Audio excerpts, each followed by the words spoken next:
जो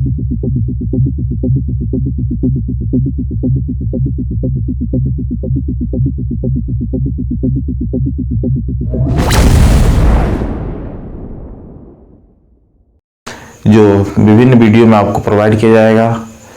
प्रत्येक वीडियो में न्यूनतम 15 क्वेश्चन का सेट रहेगा। तो आइए हम शुरू करते हैं जीके जीएस के महत्वपूर्ण क्लास को। चैनल पे आप नए हैं तो लाइक शेयर सब्सक्राइब कर लीजिए, क्योंकि यहाँ मिल रही है आपको मैथ, रीजनिंग और जीके जीएस के महत्वपूर्ण क्लास और महत्वपूर्ण क्वेश्चन जो प्रीवियस ईयर क्वेश्चन है उसी के आधार पे आ रहे हैं। तो आइए शुरू करते हैं। आज का पहला क्वेश्चन है आपके स्क्रीन पे।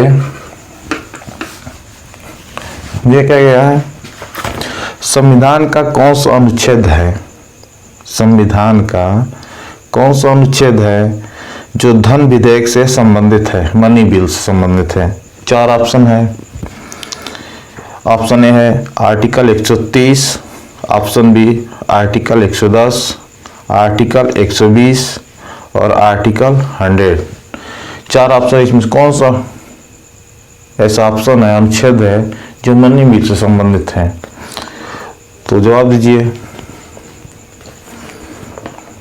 मनी बिल, धन विधेयक, धन विधेयक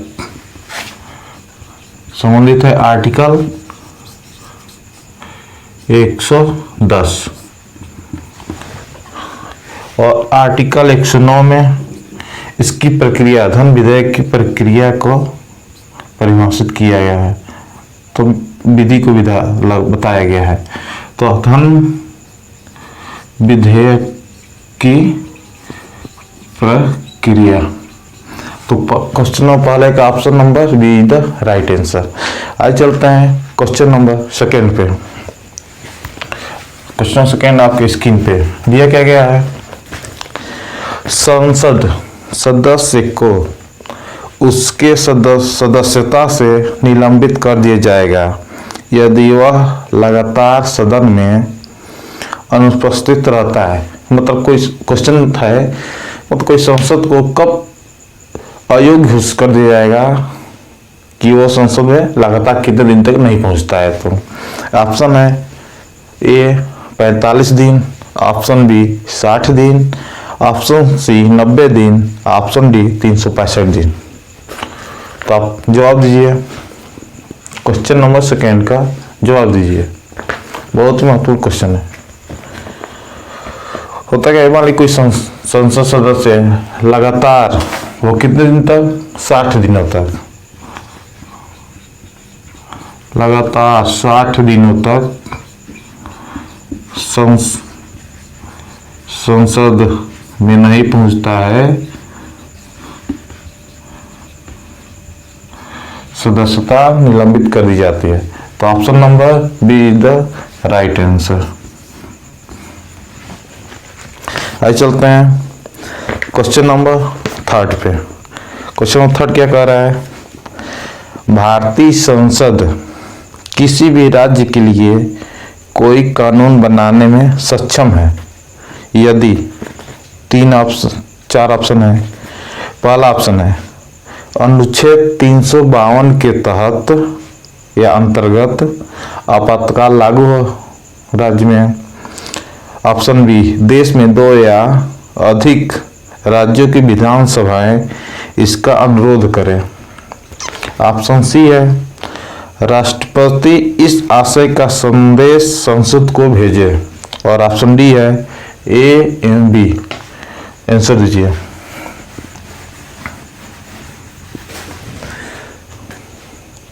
संसद कब कानून बना सकता है? आर्टिकल 352 के तहत राज्य में आपातकाल लागू हो तब, और कब? आर्टिकल 252 के तहत 2 या 2 से अधिक राज्य संसद को क्या करें, संसद को मतलब केंद्र को आग्रह प्रस्तुत करे, आग्रह करे, मतलब राज्य सूची पे आप कानून बनाइए। तो अब संसद दो तरह से राज्य सूची पे कानून बना सकता है। तो ऑप्शन कौन कौन सा दिया है? राष्ट्रपति शासक संदेश संसद को, ये तो होगा नहीं। ऑप्शन डी है ए एम बी, 352 के तहत और 252 के। तो option D is the right answer. आज चलते हैं क्वेश्चन नंबर 4 पे। हिस्ट्री से क्वेश्चन है।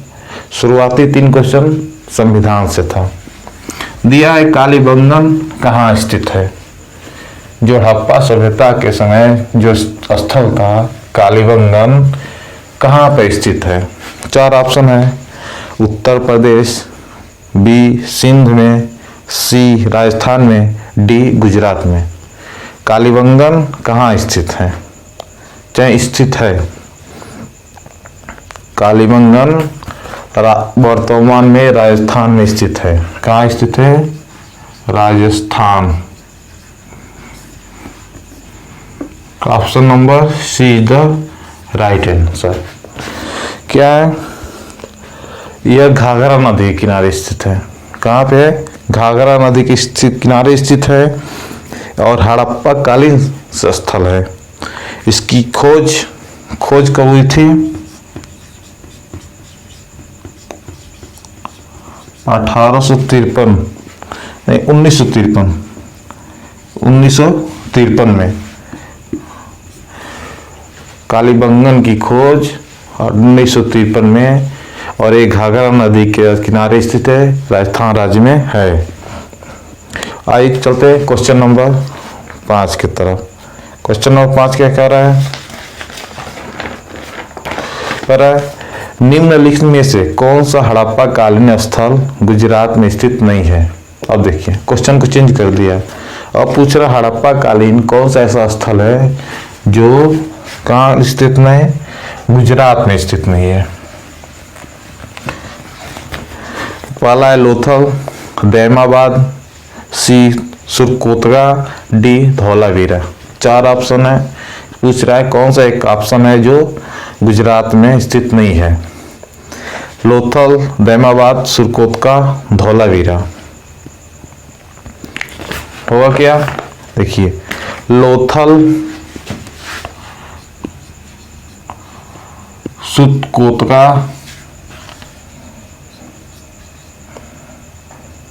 तथा और कौन है? धौलावीरा। धौलावीरा। यह 3 स्थल कहाँ स्थित है? गुजरात में। और दैमाबाद,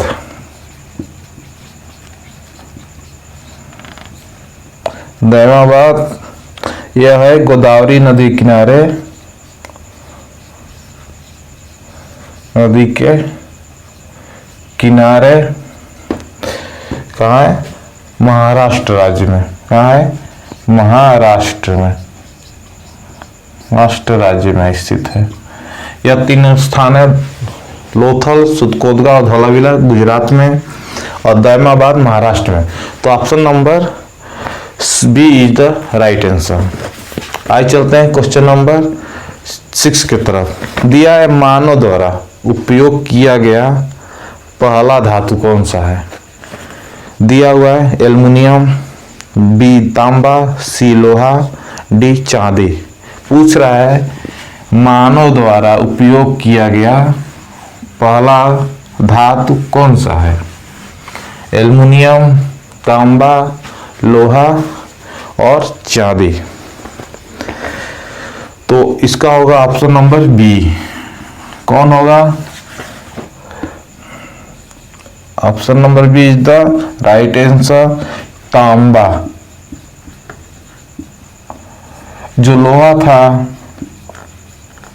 इसकी खोज कब हुई थी? यह उत्तर वैदिक काल में इसकी उपयोग होना शुरू हुआ था, साक्ष्य मिलता है। लेकिन ऑप्शन नंबर क्वेश्चन नंबर 6 का option number B is the right answer. अब चलते हैं क्वेश्चन नंबर 7 पे। सौर मंडल सबसे बड़ा उपग्रह निम्नलिखित में से कौन है? आज सौरमंडल, वर्तमान में सौरमंडल में स्थित सबसे बड़ा उपग्रह कौन सा है? दिया है टाइटन, मिरांडा, चंद्रमा, गैनीमीड। टाइटन, मिरांडा, चंद्रमा, गैनीमीड। क्वेश्चन नंबर 7 का 4 ऑप्शन टाइटन, मिरांडा, चंद्रमा और गैनीमीड। तो इसका क्वेश्चन राइट आंसर होगा गैनीमीड। कौन होगा? आप क्वेश्चन नंबर 7 का option number D is the right answer. कौन होगा? गैनीमीड।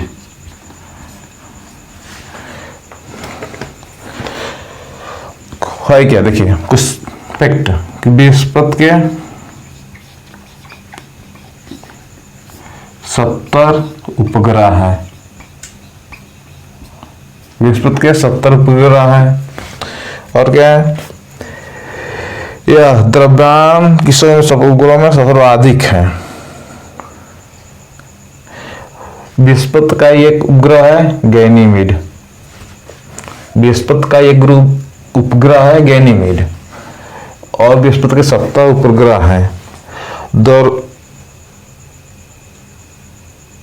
और इसका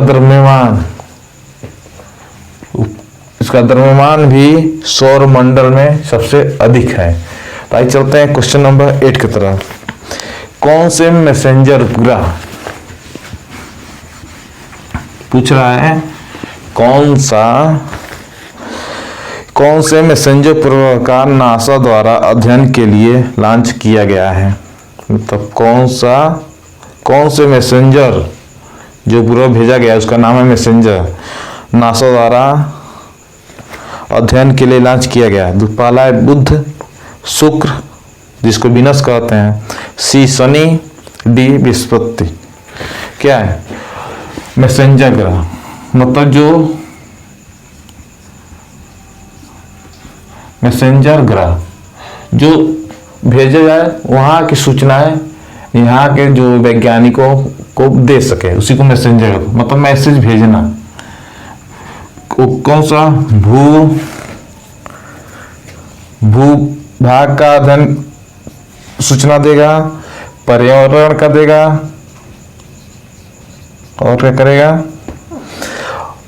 यही भूभाग का और पर्यावरण की जानकारी यहाँ पृथ्वी पर भेजेगा। वो कौन सा ग्रह है? पहला ऑप्शन नंबर ए बुध का भेजा गया है जो मैसेंजर उपग्रह के नाम से जाना जा रहा है। आज चलते हैं क्वेश्चन नंबर 9 की तरफ। क्वेश्चन नंबर 9 क्या कह रहा है? यहाँ पर क्वेश्चन नंबर 9 आपके स्क्रीन पे है। यहाँ पर दिन तथा रात एक समान होते हैं। कब? पूछ रहा है कब होता है जब दिन और रात दोनों बराबर हों। ऑप्शन ए है प्रमुख यमोत्तर, बी है अंटार्कटिका, सी है ध्रुव पर, डी है भूमध्य रेखा पे। 4 ऑप्शन प्रमुख यमोत्तर, अंटार्कटिका, ध्रुव और भूमध्य रेखा पे। पूछ रहा है किस दिन और रात बराबर होती है। कोई आंसर दीजिए। कब होता है? क्वेश्चन नंबर 9 का राइट आंसर होगा डी। किस पे? भूभाग नहीं, देखिए भूमध्य रेखा पर। कब? वर्ष में 2 बार। कब होता? एक होता है 21 मार्च और एक होता है 23 सितंबर। 23 सितंबर को 2 बार दिन और रात बराबर होता है। आज चलते हैं क्वेश्चन नंबर 10 की तरफ। कह रहे उत्पादन के 4 कारक कौन कौन से हैं? मतलब हम कोई भी व्यक्ति उत्पादन फैक्ट्री लगता है, कंपनी लगता है, वहां उत्पादन के 4 प्रमुख कारक कौन कौन से हैं? ऑप्शन नंबर ए है भूमि, श्रम, पूंजी, संगठन। ऑप्शन नंबर बी भूमि, बिजली, श्रम और जल। ऑप्शन नंबर सी भूमि, पूंजी, भूमि पर वर्षा। ऑप्शन नंबर सी श्रम, मौसम, भूमि, वर्षा। एक क्वेश्चन 10 का आंसर दीजिए। पूछ रहा है उत्पादन के 4 प्रमुख कारक। होगा इसका option number A is the right answer. किसी भी कंपनी फैक्ट्री में 4 कारक महत्वपूर्ण है। पहला है श्रम, पूंजी, भूमि और चौथा है संगठन। इन चारों के बिना उत्पादन संभव नहीं है किसी भी कंपनी में। यही होगा क्वेश्चन नंबर 10 का राइट आंसर ए। चलते हैं क्वेश्चन नंबर 11 पे। पूछ रहा है अर्थशास्त्र धन का विज्ञान है। एक वक्तव्य है, सेंटेंस है, अर्थशास्त्र धन का विज्ञान है। यह किसने कहा था? Option A Robbins, B GS Mill ने, सी एडम स्मिथ ने, डी किन्स ने। 4 अर्थशास्त्री हैं। पूछ रहा है अर्थशास्त्र धन का विज्ञान है। कौन ऐसा अर्थशास्त्री है जो इसको कहा था? तो इसका राइट आंसर होगा ऑप्शन नंबर सी। कौन था? Adam Smith. इसको बहुत बड़ा अर्थशास्त्री थे।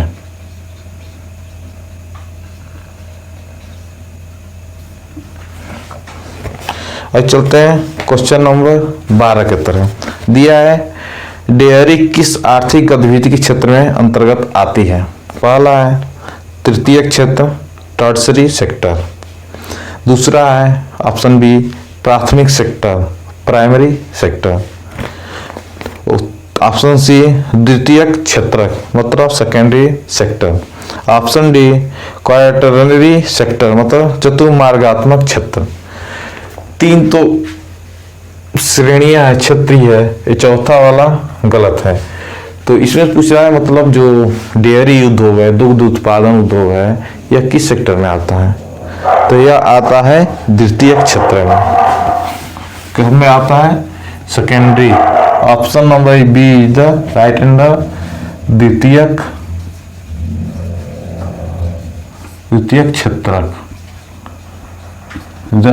क्वेश्चन नंबर 12 का राइट आंसर बी। आज चलते हैं क्वेश्चन नंबर 13 की तरफ। पूछ रहा है 2026 का फीफा विश्व कप कहाँ आयोजित होगा? जो फुटबॉल का फीफा वर्ल्ड कप 2026 आयोजित हो किस देश में होगा? ऑप्शन है कनाडा, मेक्सिको, अमेरिका, उपरोक्त सभी। 4 ऑप्शन कनाडा, मेक्सिको, अमेरिका, उपरोक्त सभी। तो इसका राइट आंसर होगा ऑप्शन नंबर डी, उपरोक्त सभी।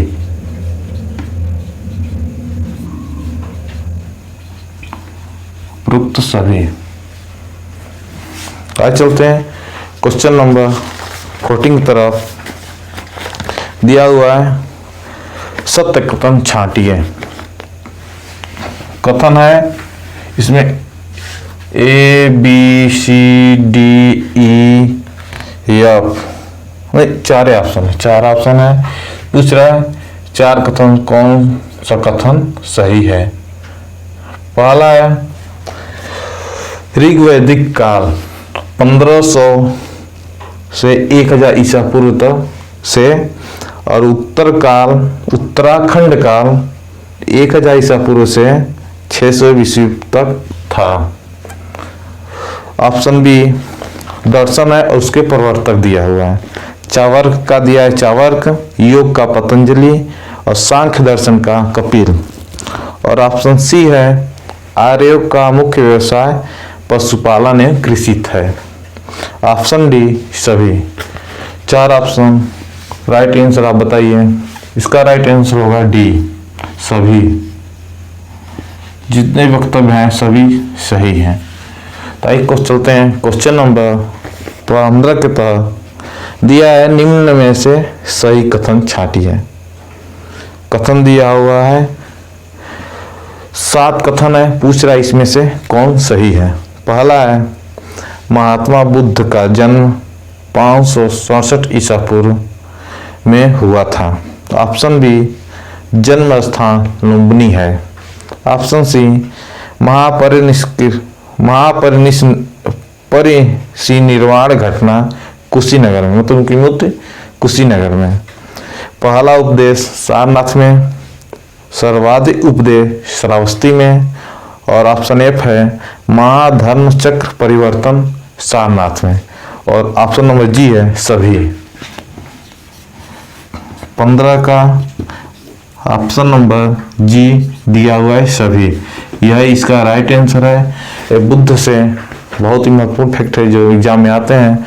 तो आज का अंतिम एक महत्वपूर्ण क्वेश्चन जो होमवर्क रहेगा, आपका आंसर, आप लोग को इसका आंसर कमेंट में लिखकर भेजना है। दिया हुआ है अशोक ने बौद्ध धर्म की दीक्षा किससे ली। 4 ऑप्शन ब्रह्मपुत्र, उपगुप्त, देवगुप्त और चंद्रगुप्त। 4 ऑप्शन है, इसका आंसर आपको कमेंट सेक्शन में आपको कमेंट करना है। ये आज के लिए इतना ही, मिलते हैं नेक्स्ट वीडियो में। यह 1000 क्वेश्चन का सीरीज रहेगा। आप